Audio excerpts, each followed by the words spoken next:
ಇಡೀ ದೇಶದ ಕುತೂಹಲವನ್ನ ಕೆರಳಿಸಿರುವಂತ ಮುಂಬೈ ಮಹಾನಗರ ಪಾಲಿಕೆಯ ಚುನಾವಣಾ ಫಲಿತಾಂಶ ಪ್ರಕಟವಾಗ್ತಾ ಇದೆ. ಭದ್ರಕೋಟೆ ಮುಂಬೈನ ಕಳ್ಕೊಂಡಿದೆ ಉದ್ಧವ್ ಠಾಕ್ರೆ ಬಣ. ಠಾಕ್ರೆಯ ಕೋಟೆಯನ್ನ ಉಡೀಸ್ ಮಾಡಿದೆ ಮಹಾಯುತಿ ಅಂದ್ರೆ ಬಿಜೆಪಿ ಹಾಗೆ ಶಿಂಧೆ ಶಿವಸೇನೆ ಬಣ. ಬಿಜೆಪಿ ಹಾಗೆ ಶಿಂಧೆ ಶಿವಸೇನೆ ಬಣದ ದೋಸ್ತಿಗೆ ಮೇಲುಗೈ ಸಿಕ್ಕಿದೆ. 119 ಕ್ಷೇತ್ರಗಳಲ್ಲಿ ಮುನ್ನಡೆಯಲ್ಲಿದೆ ದೋಸ್ತಿ ಪಡೆ. 114 ಮ್ಯಾಜಿಕ್ ನಂಬರ್. ಒಟ್ಟು ಇರೋದು 227 ಸ್ಥಾನಗಳು. ಠಾಕ್ರೆ ಶಿವಸೇನೆ ಬಣಕ್ಕೆ 70 ಸ್ಥಾನಗಳಲ್ಲಿ ಮಾತ್ರ ಮುನ್ನಡೆ. ಕಾಂಗ್ರೆಸ್ಗಂತೂ ಮುಂಬೈನಲ್ಲಿ ತೀವ್ರ ಮುಖಭಂಗವಾಗಿದೆ. ಪಾಲಿಕೆ ಚುನಾವಣೆಯಲ್ಲಿ ನಂಬರ್ ಗೇಮ್ ಅನ್ನ ಗಮನಿಸ್ತಾ ಇದ್ದೀರಿ. ಬಿಜೆಪಿ ಹಾಗೆ ಏಕನಾಥ ಶಿಂಧೆಯ ಶಿವಸೇನೆ ಬಣ 119 ಸ್ಥಾನಗಳಲ್ಲಿ ಮುನ್ನಡೆಯನ್ನ ಕಾಯ್ದುಕೊಂಡಿದ್ರೆ, ಮತ್ತೊಂದು ಕಡೆ ಉದ್ಧವ್ ಠಾಕ್ರೆ ಎಂಎಸ್ ಜೊತೆ ಮೈತ್ರಿ ಮಾಡಿಕೊಂಡ್ರು 70 ಸ್ಥಾನಗಳಿಗೆ ಸೀಮಿತ ಆಗಿದೆ. ಕಾಂಗ್ರೆಸ್ ಕೇವಲ 13. 2017ರಲ್ಲಿ ಕೊನೆಯ ಎಲೆಕ್ಷನ್ ಬಿಎಂಸಿಗೆ ಆಗಿದ್ದು 2017ರಲ್ಲಿ. ಆಗ 30ಕ್ಕೂ ಹೆಚ್ಚು ಸ್ಥಾನವನ್ನ ಪಡೆದಿದ್ದಂತಹ ಕಾಂಗ್ರೆಸ್ ಈ ಬಾರಿ ಕೇವಲ 13 ಸ್ಥಾನದಲ್ಲಿ, ಮತ್ತೊಂದು ಕಡೆ ಇತರರು 10 ಸ್ಥಾನದಲ್ಲಿ. ಬೃಹನ್ ಮುಂಬೈ ಮಹಾನಗರ ಪಾಲಿಕೆಯ ಚುನಾವಣೆಯನ್ನ ಇಡೀ ದೇಶ ಬಹಳ ಕುತೂಹಲದಿಂದ ನೋಡ್ತಾ ಇದೆ. ಯಾಕಂದ್ರೆ ಪ್ರಮುಖವಾಗಿ ಇದು ದೇಶದಲ್ಲೇ ಅತಿ ದೊಡ್ಡ ಮಹಾನಗರ ಪಾಲಿಕೆಗಳಲ್ಲಿ ಒಂದು. ಜೊತೆಗೆ ಇಲ್ಲಿನ ಬಜೆಟ್ ಇದೆಯಲ್ಲ, ಇವರು ವಾರ್ಷಿಕವಾಗಿ ಮಾಡುವಂತಹ ಬಜೆಟ್ ನಮ್ಮ ದೇಶದ ಕೆಲ ಸಣ್ಣ ಪುಟ್ಟ ರಾಜ್ಯಗಳ ವಾರ್ಷಿಕ ಬಜೆಟ್ಗಿಂತ ದೊಡ್ಡದು. ಈ ಬಾರಿಯೂ ಕೂಡ ಸುಮಾರು 74,000 ಕೋಟಿಯಷ್ಟು ಬಜೆಟ್ ಮಂಡನೆಯಾಗುತ್ತೆ ಮುಂಬೈ ಮಹಾನಗರ ಪಾಲಿಕೆಯಲ್ಲಿ. ದೇಶದ ಅತಿ ದೊಡ್ಡ ವಾಣಿಜ್ಯ ನಗರಿ ಮುಂಬೈ. ಮುಂಬೈನಲ್ಲಿ ಅಧಿಕಾರದ ಚುಕ್ಕಾಣಿಯನ್ನ ಹಿಡಿಯೋದು ರಾಜಕೀಯ ಪಕ್ಷಗಳಿಗೆ ಒಂದು ಪ್ರತಿಷ್ಠೆ ಇದ್ದ ಹಾಗೆ.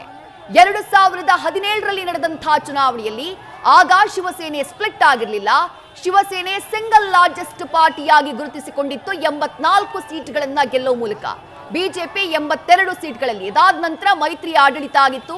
ಅದಾದ ಬಳಿಕ ಕೋವಿಡ್ ಟೈಮ್ನಲ್ಲಿ ಆಡಳಿತದ ಅವಧಿ ಮುಗಿದ್ರೂ ಕೂಡ ಡಿಲಿಮಿಟೇಷನ್ ನ ಕಾರಣಕ್ಕಾಗಿ ಹಾಗೆ ಕೋವಿಡ್ ಕಾರಣಕ್ಕಾಗಿ ಚುನಾವಣೆ ನಡೆದಿರಲಿಲ್ಲ. ಈಗ 4 ಅಂದ್ರೆ ಅವಧಿ ಮುಗಿದು 4 ವರ್ಷಗಳಾದಂತಹ ನಂತರದಲ್ಲಿ ನಡೆದಂತಹ ಚುನಾವಣೆಯಲ್ಲಿ ಫೈನಲಿ ಬಿಜೆಪಿ ಹಾಗೆಯೇ ಏಕನಾಥ ಶಿಂಧೆಯ ಶಿವಸೇನೆ ಬಣ ಮೇಲುಗೈಯನ್ನ ಸಾಧಿಸಿದೆ. ಉದ್ಧವ್ ಠಾಕ್ರೆಯ ಭದ್ರಕೋಟೆ ಆ ಮೂಲಕ ಛಿದ್ರವಾಗಿದೆ.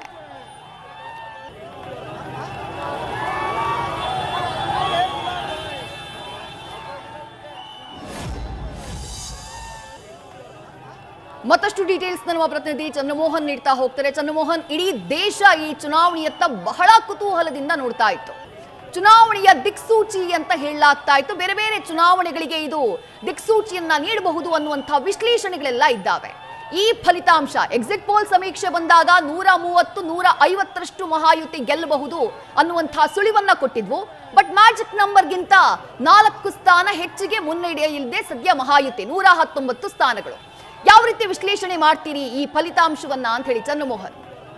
ಹೌದು ವಿದೇಶಿ, ಮುಖ್ಯವಾಗಿ ಈಗ ಶಿವಸೇನೆಯಲ್ಲಿ ನಿಜವಾದಂಥ ಶಿವಸೇನೆ ಯಾವುದು ಮತ್ತು ಸೈದ್ಧಾಂತಿಕವಾಗಿ ಜನ ಯಾವ ಶಿವಸೇನೆಯನ್ನು ಬೆಂಬಲಿಸ್ತಾರೆ ಅನ್ನತಕ್ಕಂಥದ್ದು ಈ ಬೃಹನ್ ಮುಂಬೈ ಕಾರ್ಪೊರೇಷನ್ನ ಚುನಾವಣೆಯಲ್ಲಿ ಸಾಬೀತಾಗ್ತಾ ಇದೆ. ಈಗ ಏಕನಾಥ್ ಶಿಂಧೆಯವರ ಶಿವಸೇನೆಗೆ ಹೆಚ್ಚಿನ ಬೆಂಬಲ ಕೂಡ ಬೃಹನ್ ಮುಂಬೈ ಕಾರ್ಪೊರೇಷನ್ನ ಚುನಾವಣೆಯಲ್ಲೂ ಕೂಡ ವ್ಯಕ್ತವಾಗ್ತಾ ಇದೆ. ಜೊತೆಗೆ ಬೃಹನ್ ಮುಂಬೈ ಕಾರ್ಪೊರೇಷನ್ನ ಚುನಾವಣೆಯಲ್ಲಿ ಹಿಂದೆಲ್ಲ ಶಿವಸೇನೆ ಪಕ್ಷದ ಪಾರುಪತ್ಯ ಇರ್ತಿತ್ತು. ಶಿವಸೇನೆ ಹೆಚ್ಚಿನ ಸ್ಥಾನಗಳನ್ನು ಗೆದ್ದು ಅಧಿಕಾರದ ಗದ್ದುಗೆಯನ್ನು ಹಿಡಿತಾ ಇತ್ತು. ಆಗ ಶಿವಸೇನೆ ಮತ್ತು ಬಿಜೆಪಿ ಮೈತ್ರಿಯನ್ನು ಮಾಡ್ಕೊಂಡ ಇರ್ತಿದ್ವು. ಆದ್ರೀಗ ಬಿಜೆಪಿಯ ಜೊತೆಗಿನ ಮೈತ್ರಿಯನ್ನು ಕಳೆದುಕೊಂಡ ಬಳಿಕ ಮೊದಲ ಬಾರಿಗೆ ಬೃಹನ್ ಮುಂಬೈ ಕಾರ್ಪೊರೇಷನ್ಗೆ ಚುನಾವಣೆ ನಡೆದಿದೆ. ಈ ಚುನಾವಣೆಯಲ್ಲಿ ಉದ್ಧವ್ ಠಾಕ್ರೆ ಅವರ ಶಿವಸೇನೆಗೆ ತೀವ್ರವಾದಂತಹ ಹಿನ್ನಡೆ ಆಗಿದೆ. ಈ ಬಾರಿ ಅವರು ತಮ್ಮ ಸೋದರ ಸಂಬಂಧಿ ರಾಜ್ ಠಾಕ್ರೆ ಅವರ ಮಹಾರಾಷ್ಟ್ರ ನವನಿರ್ಮಾಣ ಸೇನೆಯ ಜೊತೆಗೆ ಮೈತ್ರಿಯನ್ನು ಮಾಡಿಕೊಂಡು ಚುನಾವಣಾ ಅಖಾಡಕ್ಕಿಳಿದ್ರು ಕೂಡ ಬಹುಮತವನ್ನು ಗಳಿಸಲಿಕ್ಕೆ ಮತ್ತು ಪಾಲಿಕೆಯಲ್ಲಿ ಅಧಿಕಾರದ ಗದ್ದಿಗೆಯನ್ನು ಹಿಡಿಯಲಿಕ್ಕೆ ಸಾಧ್ಯವಾಗಿಲ್ಲ. ಈಗ ರಾಜ್ ಠಾಕ್ರೆ ಮತ್ತು ಉದ್ಧವ್ ಠಾಕ್ರೆ ಇಬ್ಬರು ಸೋದರ ಸಂಬಂಧಿಗಳಿಗೂ ಕೂಡ ಈ ಚುನಾವಣೆಯಲ್ಲಿ ಹಿನ್ನಡೆ ಆಗಿರ್ತಕ್ಕಂಥದ್ದು ಸ್ಪಷ್ಟ ಆಗ್ತಾ ಇದೆ.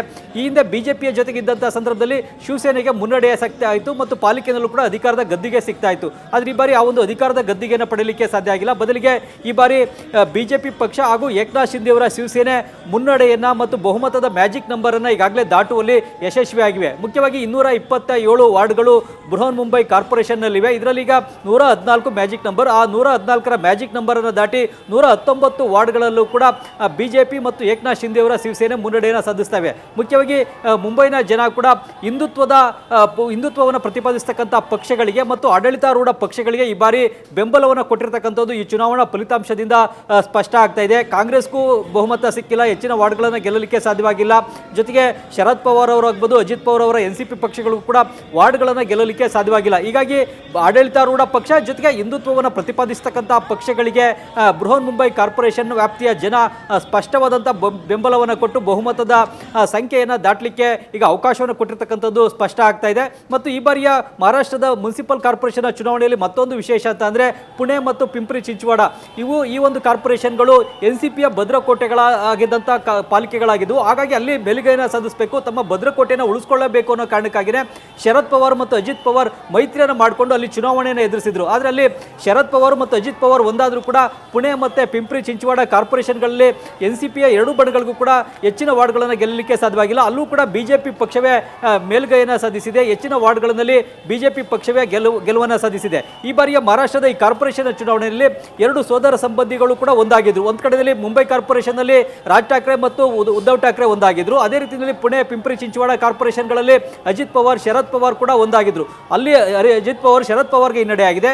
ಮುಂಬೈನಲ್ಲಿ ರಾಜ್ ಠಾಕ್ರೆ ಮತ್ತು ಉದ್ಧವ್ ಠಾಕ್ರೆ ಅವರಿಗೂ ಕೂಡ ಹಿನ್ನಡೆಯಾಗಿದೆ. ಹೀಗಾಗಿ ಈ ಒಂದು ಪುಣೆ ಪಿಂಪ್ರಿ ಚಿಂಚವಾಡ ಆಗ್ಬೋದು ಅಥವಾ ಮುಂಬೈ ಕಾರ್ಪೊರೇಷನ್ ಆಗ್ಬೋದು, ಇಲ್ಲೆಲ್ಲವೂ ಕೂಡ BJP ಮತ್ತು ಏಕನಾಥ್ ಶಿಂದೆ ಅವರ ಶಿವಸೇನೆಯೇ ಸ್ಪಷ್ಟವಾದಂಥ ಮೇಲುಗೈಯನ್ನು ಸಾಧಿಸಿವೆ. ಇವರು ರಾಜಕೀಯ ಕಾರಣಕ್ಕಾಗಿ ತಮ್ಮ ಅಸ್ತಿತ್ವವನ್ನು ಉಳಿಸ್ಕೊಳ್ಳಿಕ್ಕಾಗಿಯೇ ಈ ಒಂದು ರಾಜಕೀಯ ಭಿನ್ನಾಭಿಪ್ರಾಯವನ್ನು ಮರೆತು ಕೂಡ ಒಂದಾದರೂ ಕೂಡ ಈ ಒಂದು ಕೌಟುಂಬಿಕ ಪಾರುಪತ್ಯದ ಪಕ್ಷಗಳನ್ನು ಜನ ಈ ಮಹಾರಾಷ್ಟ್ರದಲ್ಲಿ ತಿರಸ್ಕರಿಸತಕ್ಕಂಥದ್ದು ಸ್ಪಷ್ಟ ಆಗ್ತಾ ಇದೆ. ಮತ್ತು ಸೈದ್ಧಾಂತಿಕವಾಗಿ ಒಂದು ಹಿಂದುತ್ವವನ್ನು ಪ್ರತಿಪಾದಿಸ್ತಕ್ಕಂಥ BJPಯನ್ನು ಮತ್ತು ಏಕನಾಥ್ ಶಿಂದೆ ಅವ್ರನ್ನ ಬೆಂಬಲಿಸಿರ್ತಕ್ಕಂಥದ್ದು ಕೂಡ ಸ್ಪಷ್ಟವಾಗ್ತಾ ಇದೆ.